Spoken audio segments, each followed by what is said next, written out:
আচ্ছা, আপনি কি এমন কোনো মাছের কথা শুনেছেন যা পানির নিচে থাকে আবার আকাশেও উড়তে পারে? তাও আবার 1-2 ফুট নয়, একেবারে 1000 ফুটেরও বেশি। ফ্লাইং ফিশ পৃথিবীর এমন একটা প্রাণী যে পানি আর আকাশ দুটো জগতেই বিচরণ করে। আজকে আমরা জানবো এরা কিভাবে ওড়ে, কেন ওড়ে, এবং এদের এমন কিছু সত্য যা শুনলে আপনি হয়তো বিশ্বাসই করবেন না। তাই ভিডিওটি শেষ পর্যন্ত দেখুন।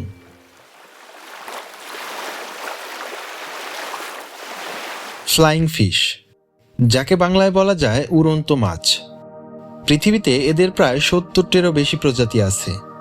আটলান্টিক, প্যাসিফিক, ইন্ডিয়ান তিনটি মহাসাগরেই এদের দেখা মেলে। সাইজে এরা সাধারণত 15 থেকে 50 সেন্টিমিটার পর্যন্ত হয়। দেখতে সাধারণ মাছের মতোই, কিন্তু এদের পাখনার দিকে একটু ভালোভাবে লক্ষ্য করুন। এই পাখনাগুলো অন্য মাছের মতো না, এগুলো অনেকটা বড়, অনেকটা চওড়া, ঠিক যেন দুটো ছোট পাখা। কিন্তু সব উড়ন্ত মাছের গঠন একরকম নয়। কিছু প্রজাতির কেবল দুটি মূল ডানা থাকে, তবে সবচেয়ে চমৎকার হলো 4 ডানা বিশিষ্ট ফ্লাইং ফিশ। এদের বুকের পাখনা ছাড়াও পেছনের দিকে আরও দুটি বড় পাখনা থাকে, যা এদের বাতাসে চমৎকার ভারসাম্য রাখতে এবং দীর্ঘ সময় ভেসে থাকতে সাহায্য করে। আর এই পাখনাই এদের করেছে পৃথিবীর সবচেয়ে অসাধারণ মাছ।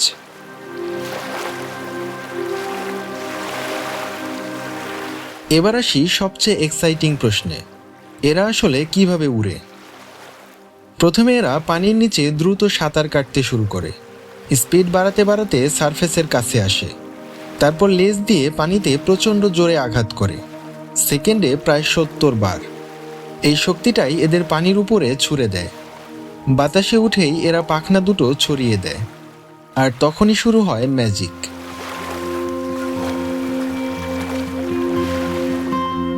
কিন্তু এরা আসলে ফ্লাই করে না, এরা গ্লাইড করে।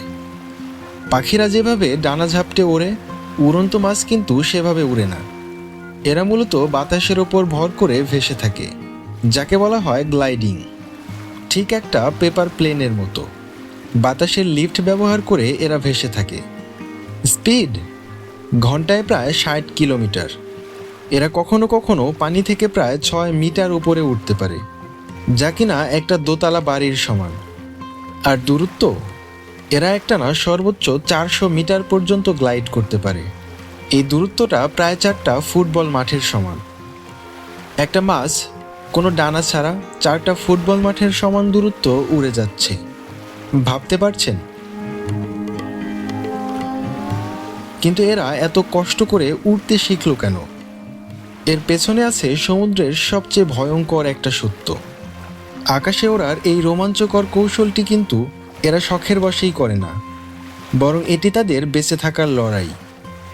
সমুদ্রের নিচটা দেখতে যতটা সুন্দর, ততটাই বিপজ্জনক। ফ্লাইং ফিশের শত্রু কারা জানেন? টুনা বা সল্ট ফিশের মতো সমুদ্রের শিকারী, কিংবা মার্লিন, ডলফিন, এমনকি শার্ক পর্যন্ত।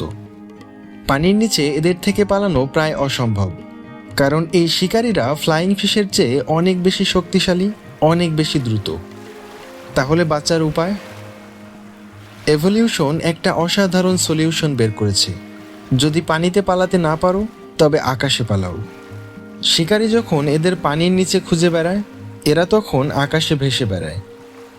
এটা শুধু পালানো নয়, এটা তাদের সার্ভাইভাল স্ট্র্যাটেজি।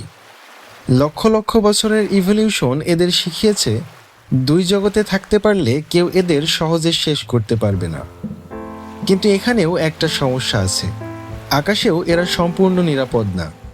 প্রায়ই সামুদ্রিক পাখি এদের উড়তে দেখলেই আকাশ থেকে ছোঁ মেরে ধরে নেয়।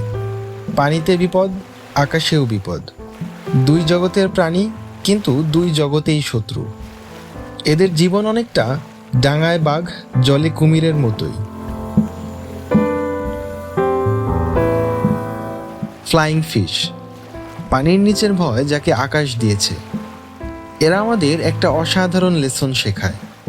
এরা সমুদ্রের প্রাণী, কিন্তু সমুদ্রের পানিতেই এদের সবচেয়ে বেশি বিপদ। তাই এরা সীমানা ভেঙেছে, নিজেকে বদলেছে, নতুন জগৎ তৈরি করেছে। লক্ষ বছর ধরে এরা এটাই করে আসছে এবং আজও টিকে আছে। তাই টিকে থাকার জন্য কখনো কখনো নিজের সীমানা ভেঙে নতুন কিছু করতে হয়। এই অদ্ভুত প্রাণীটি সম্পর্কে আপনার মতামত কি? কমেন্টে জানান। ভিডিওটি ভালো লাগলে লাইক করবেন। এমন আরও রহস্যময় প্রাণী সম্পর্কে জানতে আমাদের চ্যানেলটি সাবস্ক্রাইব করুন।